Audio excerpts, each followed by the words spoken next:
gendang geduk tali kecapi. Ini nak sambung kepada Tazni punya pantun. Gendang geduk tali kecapi. Terima kasih kerana anda kembali lagi. Itu dia. Seperti yang dijanjikan, segmen doktor anda akan membincangkan tentang kanser usus. Tapi sebelum tu saya ingin hebahkan juga, ada hebahan yang ingin dikongsikan. Universiti Pendidikan Sultan Idris UPSI akan mengadakan Asian Pacific Educational Research Association Conference 2010. Kali yang ketiga yang akan bermula pada hari ini 23 hari bulan 11 2010 hingga 26 hari bulan 11 2010 di PWTC. Di PWTC? Ya, ada juga. Saya pun di sini ada juga, Ali. Di PWTC juga, Pusat Dagangan Putra Dunia Putra Kuala Lumpur, pada 23 hari bulan juga hari ini. Yayasan Pelajaran MARA dengan kerjasama Japanese University Consortium of Transnational Education akan menganjurkan simposium Look East Policy Malaysia Japan Transnational Education Collaborations Towards New Millennium. Itu dia. Itu antara yang acara-acara yang akan berlangsung sepanjang hari ini dan juga minggu ini. Baik, kita terus kepada agenda kita, kanser usus. Dalam segmen doktor dan anda. Itu dia yang cukup orang kata apabila sebab pasal penyakit yang pastinya anda semua akan takut, dan masuklah kami ini semua kita minta dijauhkan. Tapi kalau dah terkena, apa yang perlu dilakukan atau anda mengenali siapa yang mempunyai penyakit-penyakit seperti ini, di mana sebenarnya yang perlu kita tu. Jadi bersama kita hari ini untuk mendapatkan maklumat lanjut tentang kanser usus ini ialah Dr. Ruben Raj yang merupakan pakar perubatan Hospital Tengku Puan Rahimah Kelang. Selamat datang, Doktor. Selamat datang, Doktor. Pada mulanya, sudah tentu kita nak tahu apa sebenarnya yang dimaksudkan dengan kanser usus ni. Sebab kita tahu kanser, ada kanser payudara, kanser paru-paru, itu merupakan kanser-kanser yang menakutkan.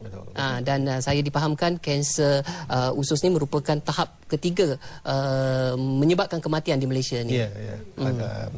Agak kerap juga ia berlaku di negara kita. Setiap tahun kira-kira ada diagnosis 2,500 ke 3,000 orang didiagnos dengan kanser usus. Okey. Kanser ni adalah sebenarnya pertumbuhan sel yang tidak terkawal, ya.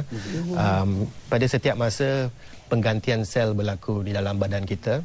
Sel yang baru menggantikan sel yang lama, yang dah tua, dan sel yang tercedera. Okay? Dan cara penggantian ini berlaku adalah dengan cara pembahagian. Sel yang baru, satu sel akan bahagi jadi 2 sel, 2 jadi 4, 4, 8 dan seterusnya. Okay. Tapi kadang-kadang sel ini terus membahagi tanpa henti. Dan ini yang sebabkan masalah. Okay. Ini akan boleh menyebabkan satu ketumbuhan yang dipanggil tumor. Okay. Ini yang perkataan yang kita biasa dengar. Dan tumor itu ada jenis yang tidak merebak, yang dipanggil tumor benign, dan ada yang senang merebak dan sangat berbahaya, yang dipanggil tumor malignant. Jadi apabila ketumbuhan ini berlaku di dalam usus kita, ia dipanggil kanser usus. Itu dia kanser usus sebenarnya. Bagaimana perkara ini boleh terjadi ni, Doktor? Sebabnya seorang tu dapat kanser. You mungkin tanya kenapa seorang tu dapat kanser dan seorang lain adakah disebabkan pemakanan atau gaya hidup dan sebagainya? Ada, memang banyak sebab. Sebab sebenarnya seorang punca kanser tu kita belum kenal pasti. Yang kita tahu ada banyak risiko yang boleh menambahkan, banyak tabiat boleh menambahkan risiko kita dapat kanser. Khusus kepada kanser usus ini termasuk umur seseorang tu, keturunan. Ini dua perkara yang terpenting. Keturunan mereka. Perkara ketiga adalah cara hidup. Dan perkara keempat sama ada seorang tu mengidap penyakit lain atau tidak. So umur kita, kalau bila umur kita meningkat lebih daripada umur 50, risiko kanser juga menambah. Dan kedua, keturunan.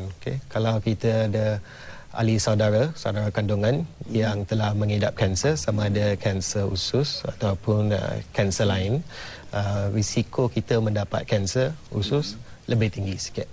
Lebih-lebih lagi kalau ini adalah ahli keluarga, macam adik-beradik atau ibu atau ayah. Yang dekat, terdekat. Okey, Doktor, kalau kita lihat, biasalah rakyat Malaysia ni apabila sakit baru jumpa doktor. Jadi selalunya kanser atau penyakit-penyakit barang ni sebagainya, selalunya apabila sudah teruk baru tahu. Jadi apakah simptom-simptom awal yang perlu diambil kira oleh mereka-mereka ini? Jadi apabila terkena saja, oh ini berkemungkinan kanser, jadi kita harus berjumpa doktor. Jadi simptom-simptom yang terjadi. Simptom awal dia ada simptom yang efek seluruh badan kita dan ada simptom yang khas kepada usus saja. Okay. So simptom untuk seluruh badan adalah macam seorang tu mungkin rasa letih sangat, lesu. Okay. Dia mungkin ternampak mukanya pucat sebab kekurangan darah. Okay. Simptom khas kepada usus adalah pesakit mungkin berkata mereka nak terasa kekurangan berat badan. Walaupun cara pemakanan dan tabiat pemakanan mereka macam biasa, tapi berat badan masih kekurangan. Simptom lagi yang lebih merisaukan adalah pendarahan semasa buang air besar ataupun kesakitan bila buang air besar. Okay. Ataupun tabiat buang air besar mereka tukar. Kadang-kadang biasanya buang air besar mungkin sekali sehari, sekali 2 hari, tapi tiba-tiba ada sembelit ataupun cerebit atau bertukar-tukar, kadang-kadang cerebit, kadang-kadang sembelit. Okay. So ini adalah simptom yang memang mereka perlu jumpa doktor. Ya, kita nampaknya ada pemanggil dari Singapura nampaknya. Hello, Arisa. Ya, saya. Assalamualaikum. Salam satu Malaysia. Salam satu Malaysia. Teruskan soalan. Saya nak bercakap dengan doktor. Ya, silakan. Saya nak tanya doktor, kanser unsur ni sebab apa tadi doktor cakap selalunya orang 50 akan kena. Saya pun dah takut ni, saya dah 50 ni. Saya nak tahu dia punya tanda-tanda awal dia. Sebab apa keturunan saudara saya ada kanser tapi payudara lah, tapi dah alhamdulillah dah more than 10 years lah dah done the operation, also still okay lah. Tapi saya nak tanya doktor, punca-punca kanser unsur ni kita boleh dapat tahu daripada mana? Daripada keadaan body kita ke, atau dia ada tanda-tanda yang menyatakan kita ada kanser? Jadi saya nak tahu itu. Pasal apa, buat sementara ni memang saya tak ada apa-apa sakit. No diabetes, no high blood, no nothing. Only kadang-kadang saya macam tak sihat aja. Kadang-kadang suhu badan saya kadang-kadang panas, kadang-kadang sejuk. Jadi saya nak tanya dengan doktor, adakah awal tanda-tanda kanser tu berpunca daripada apa? Skin kita ke, atau ada rashes ke? Itu aja saya nak tahu. Terima kasih doktor. Sama-sama. Okey. Itu panggilan dari Singapura. Apa saranan doktor ataupun nasihat doktor, tanda-tanda awalnya? Tanda-tanda awal dia memang macam dikatakan tadi adalah satunya kekurangan berat badan. Kekurangan berat badan. Dan Walaupun makan banyak walaupun makan macam biasa. Okey. Kalau you diet dan you kurang berat badan, memang itu bukan tanda kanser. Okay. So dan kedua adalah cara buang air besar. Sama ada dia cerit-berit, sembelit ataupun pendarahan. Okay. Ataupun tidak kerap ataupun tidak tepat masa. Tidak tepat masa tak begitu penting. Itu bergantung pada corak pemakanan. Tapi kalau kita lihat dari segi apabila sudah dijangkakan mempunyai sakit, jadi bagaimana sebenarnya, apa yang harus dilakukan apabila pergi di sana, apa rawatan-rawatan yang perlu dilalui? Bila jumpa doktor nanti, doktor akan buat beberapa ujian. Dia akan ambil sejarah kamu dulu, sama ada risiko tinggi atau risiko rendah. Mereka akan buat pemeriksaan. Untuk tengok ada bengkak dalam perut ke, atau bengkak kelenjar mana-mana. Mereka buat ujian. Ujian darah termasuk untuk tengok ujian darah merah sama ada kekurangan atau tidak. Ujian lain yang kerap dibuat adalah ujian yang dipanggil tumor markers ni. Ujian tumor markers ni sebenarnya lebih penting untuk tengok sama ada untuk pesakit yang telah pun mengidap kanser, menjalani rawatan, dan kita nak periksa sama ada kanser itu datang balik atau tidak. Untuk diagnose kanser, tumor markers itu tak penting sangat.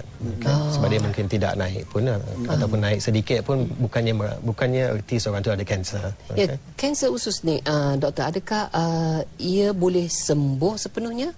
Kanser usus ni kalau nak sembuh sebenarnya bergantung pada tahap kanser tu dan jenis kanser tu. Kalau ia adalah masih awal lagi, belum peringkat awal, belum merebak ke mana-mana, kat usus sahaja, ia boleh sembuh sepenuhnya. Boleh sembuh sepenuhnya. Okey doktor, kita akan cuba juga untuk membawakan sekali lagi topik ini pada minggu hadapan bersama dengan doktor. Kita kesuntukan masa, tapi apa pun kami ucapkan ribuan terima kasih kepada Dr. Ruben Raj kerana sudi berkongsi informasi, dan juga kepada anda di luar sana, nantikan sampai pagi Malaysia hari Selasa kita akan cuba bawakan bincangkan topik ini, kanser usus. Kanser ketiga yang membunuh rakyat Malaysia, rakyat di dunia. Jadi terima kasih kepada anda juga kerana berinteraksi bersama kami dari awal hingga penghujung rancangan.